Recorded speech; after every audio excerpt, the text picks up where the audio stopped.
All right, so linear regression t-test, also very basic if you're using the calculator. The formula is a little bit more intense, but that's not even that bad.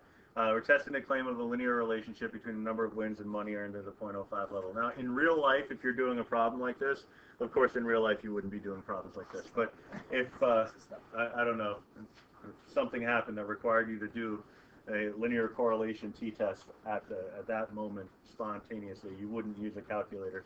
But you might not even do a t-test. The first thing I would do is check to see if the data presents anything that's linear.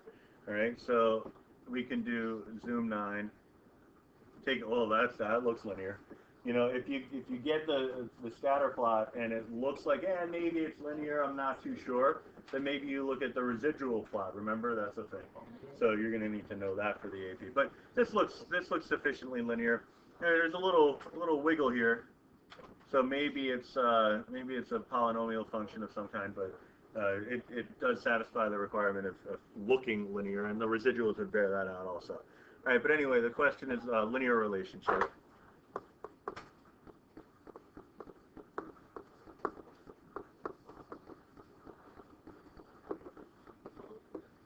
All right, this is kind of a nicely phrased question, I would say, only because it's really telling you exactly what to do. Linear relationship, linear regression, linear correlation t-test. All right, so LinReg t-test. There will come some situations where you have to, infer what test to use. If it just said test a claim of a relationship, it didn't say linear, then you might look at it and say, oh, well, this could be a chi-square. Well, it's only two rows of information here, but you could look at it in that sort of way. Here, I don't know that a one-way chi-square makes sense, but maybe you start thinking in terms of two-way chi-square. A 2 by, what is it, 7, 8, 9, whatever it is. I don't feel like counting, but you could look at it as a two-way chi-square situation, in which case you'd use a matrix rather than just a simple set of data. But anyway, the reason is because it said linear relationship.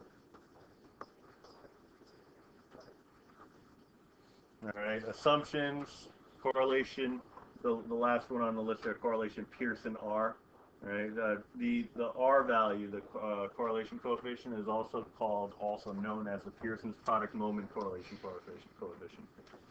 So the P, or Pearson, I mean. Both values are reasonably normally distributed. I don't know. I'll take a look at that in a second. The relationship is linear, kind of. The range of both variables is appropriate to the research question. Right? Well, I mean, we're talking about wins and money. I don't know of what. Wins in the lottery or some sort of game of chance. I don't know. So we really can't test that aspect of it, but are we looking at a normal distribution for each variable? Do we have a simple random sample? Those kind of things. All right, so let's take a quick look. So a stat plot, I'm going to go a box plot. I like the modified one. If there's any outliers, it's going to present them for us. I'm going to also look at the second data set, which I've already plugged in, as you know.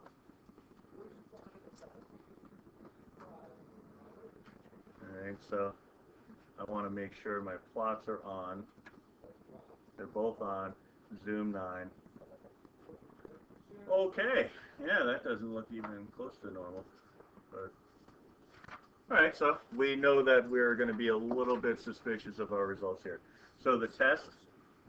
Now, it depends on how you define your linear regression equation. Because there's the y hat, which this is the standard one, b sub o plus b sub 1 times x, or x hat. All right, where the b sub 1 represents the slope. All right, you might also use y equals ax plus b, where the a represents the slope. So what you need to do whenever you do a problem like this on the AP, unless the equation is defined for you in some way, because sometimes they'll say write a linear regression model following y hat equals b sub o, blah, blah, blah.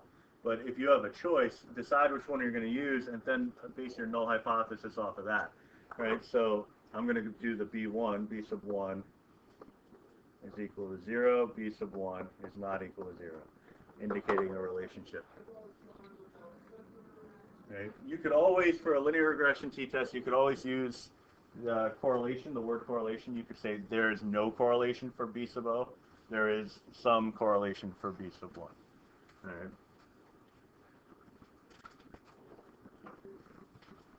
All right, the formula, which is kind of irrelevant here, I don't even have it down there.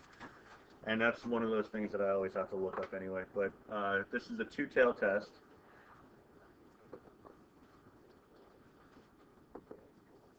Critical value for t. I don't remember the formula. But anyway, stat, test. Already passed it. LinReg t-test, L1, L2, everything's set up. Tell the calculator that the regression equation is going to go into y1, bars, y bars function y1. Do a little calculation here. Then we get a t statistic of 26.358.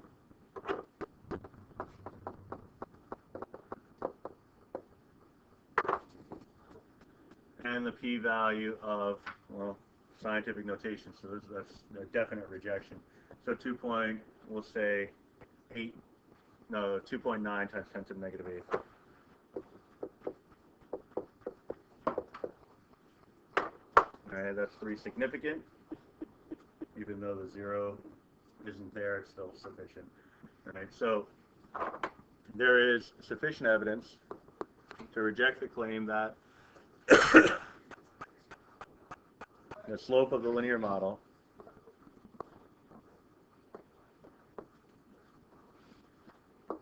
is 0. Therefore, the claim that it is not equal to 0 is true at the 0.05 significance level, or at any significance level. So let's answer their question here. Test the claim of a linear relationship, therefore there is a linear relationship. Say in the question it gives you alpha value of like 0.1, and your p-value rejects for any alpha value, and then in your conclusion you write a different alpha value than given in the problem. On the AP? Yeah. If they pick up on it, then it might cost you something, but it's not gonna. That's not gonna be the reason why you get a 4 instead of a 5. You know, those kind of things. They do grade them. What's the term? Holistically. Yeah. Yeah. They don't look at it like, oh, you made a mistake on this negative sign on that sign, and it's like kind of going with understanding. Do you have an idea of what you're doing? Do you have a strong idea? Do you have a really good idea? That's a 5. And then, you know, they kind of work off of that. All right, so anyway, yeah, so rejection of the null hypothesis indicates that a linear regression is an appropriate method for analyzing this data. The formula, though, I want to make sure that gets down here. So I don't have it. I think I have it. I have it here. This is... this goes under the category of one of the formulas. This and I'm trying to think, what would be another one? Chi-square is easy to remember. The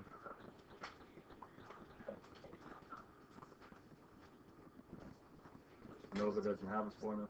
Yeah, maybe this is the only one. I mean, except for 2 sample stuff or 2 population things, this is probably the only one that you're going to end up really cramming before the exam. All right, I'll look it up later. I don't remember it, but I'll put it down on the handout. It just won't be in the video.